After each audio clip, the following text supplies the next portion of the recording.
Guys, welcome to the wanderlust vlog. ഇന്ന് ഞങ്ങൾ പോകുന്നത് ഡോർണി പാർക്കിലേക്കാണ്. നോർത്ത് അമേരിക്കയിലെ തന്നെ വളരെ ചരിത്ര പ്രാധാന്യമുള്ള പാർക്കാണ് ഡോർണി പാർക്ക്.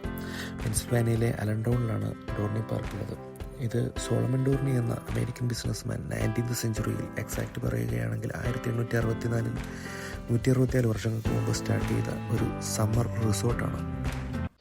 പാർക്കിലേക്ക് എൻ്റർ ചെയ്യുമ്പോൾ തന്നെ അവിടുത്തെ ഏറ്റവും ഇമ്പോർട്ടൻ്റ് ആയ റൈഡ്സായ ഹൈഡ്ര ദ റിവെഞ്ച് എന്ന റൈഡ് നമുക്ക് കാണുവാൻ സാധിക്കും. ഇത് പെൻസിൽവാനിയയിലെ തന്നെ ഫസ്റ്റ് ആൻഡ് ഓൺലി ഫ്ലോർലെസ് റോളർ കോസ്റ്ററാണ്.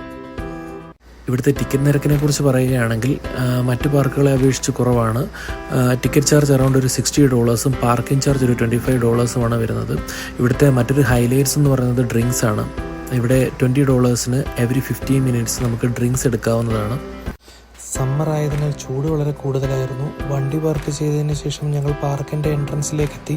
അവിടെ ഒരു ക്ലോക്ക് ടവർ നമുക്ക് കാണാൻ കഴിയും. അത് 2007 റിനോവേറ്റ് ചെയ്തതാണ്. ആ ക്ലോക്ക് ടവറിൻ്റെ താഴെയായിട്ടുള്ള എൻട്രൻസ് വഴിയാണ് നമ്മൾ ഉള്ളിലേക്ക് പോകുന്നത്. അവിടെയാണ് ടിക്കറ്റ് സ്കാനിങ്ങും കാര്യങ്ങളൊക്കെ ഉള്ളത്. അവിടുന്ന് ഉള്ളിലേക്ക് ചെന്ന് കഴിയുമ്പോഴത്തേന് നല്ല രീതിയിലുള്ള സെക്യൂരിറ്റി ചെക്കും ഉണ്ട്. അങ്ങനെ പാർക്കിൻ്റെ ഫ്രണ്ടിലെത്തിയ സന്തോഷത്തിൽ അവിടുത്തെ ക്ലോക്ക് ടവറിൻ്റെ ഫ്രണ്ടിൽ നിന്നൊരു ഫോട്ടോ എടുക്കാമെന്ന് വിചാരിച്ച് ഞങ്ങളെല്ലാവരും കൂടി അതിൻ്റെ ഫ്രണ്ടിലേക്ക് നടന്നു. അപ്പോൾ അവിടുത്തെ തന്നെ ഒരു സ്റ്റാഫ് നമ്മുടെ അടുത്തേക്ക് വരികയും ഫോട്ടോ എടുക്കാൻ ഹെൽപ്പ് ചെയ്യുകയും ചെയ്തു. ഇവിടുത്തെ റൈഡ്സിനെ കുറിച്ച് പറയുകയാണെങ്കിൽ ഇവിടെ മൊത്തത്തിൽ 64 റൈഡ്സ് ഉണ്ട്. 8 റോളർ കോസ്റ്റേഴ്സും 19 വാട്ടർ റൈഡ്സും ഉണ്ട്. സമ്മർ സീസൺ ആയതിനാൽ അത്യാവശ്യം നല്ല രീതിയിൽ ക്യൂ നിൽക്കേണ്ടി വരും ഓരോ റൈഡ്സിലും നമുക്ക് കയറണമെങ്കിൽ. ഇതിന് ഒരു ഓപ്ഷൻ ഇവിടെ ഉള്ളതെന്ന് വെച്ച് കഴിഞ്ഞാൽ ഒരു ഫാസ്റ്റ് ലൈൻ ടിക്കറ്റ് നമുക്ക് എടുക്കാൻ പറ്റും. അത് എക്സ്ട്രാ $60 പേ ചെയ്യുകയാണെന്നുണ്ടെങ്കിൽ നമുക്ക് ക്യൂവിൽ നിൽക്കാതെ തന്നെ ഡയറക്റ്റ് ഓരോ റൈഡ്സിലേക്ക് പോകാൻ സാധിക്കും.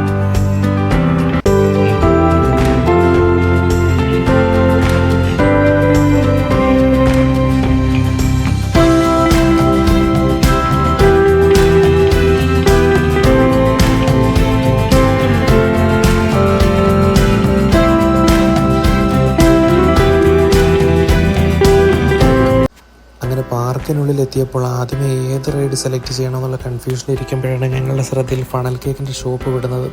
അവിടെ ഇരുന്ന് ആലോചിച്ചൊരു തീരുമാനമെടുത്ത് ഞങ്ങൾ വൈൽഡ് മൗസിൻ്റെ റൈഡിലേക്ക് പോകാൻ തീരുമാനിച്ചു.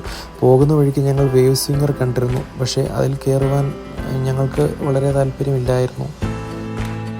വൈൽഡ് മൗസ് റൈഡിൽ നിന്ന് കിട്ടിയ എക്സ്പീരിയൻസ് തന്നെ അത്യാവശ്യം വളരെ വലുതായിരുന്നു. അതുകൊണ്ട് ഹൈഡ്ര പോലുള്ള റൈഡിലേക്ക് ഞങ്ങൾ പോകുവാനായിട്ട് പോയില്ല.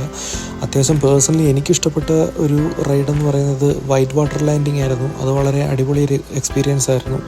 അത് കഴിഞ്ഞ് എന്ത് ചെയ്യും എന്നാലോചിച്ച് ഏത് റൈഡ് പോകാമെന്നാലോചിച്ച് നിൽക്കുമ്പോഴാണ് കാനോൺ ബാൾ എന്ന് പറഞ്ഞൊരു സ്റ്റേഷൻ ഞങ്ങൾ കാണുന്നത്. അപ്പോൾ അതിനെക്കുറിച്ച് തിരക്കിയപ്പോൾ ഞങ്ങൾക്ക് അറിയാൻ പറ്റിയത് അവിടെ ഒരു ചെറിയ ട്രെയിനുണ്ട്. ആ ട്രെയിൻ അത്യാവശ്യം ആ പാർക്ക് ഫുള്ളായിട്ട് നമ്മളെ ട്രാവൽ ചെയ്തുകൊണ്ട് കാണിക്കും. അതൊരു നല്ലൊരു എക്സ്പീരിയൻസ് ആണ് എന്ന് കേട്ടു. എന്നാൽ ആ ട്രെയിൻ യാത്രയ്ക്ക് പോകാമെന്ന് കരുതി ഞങ്ങൾ ആ സ്റ്റേഷനിൽ വെയിറ്റ് ചെയ്തു. ട്രെയിൻ യാത്രയും കാര്യങ്ങളുമൊക്കെ 2ാം പാർട്ടിലാണ് വീഡിയോയിൽ ഉൾപ്പെടുത്തിയിരിക്കുന്നത്.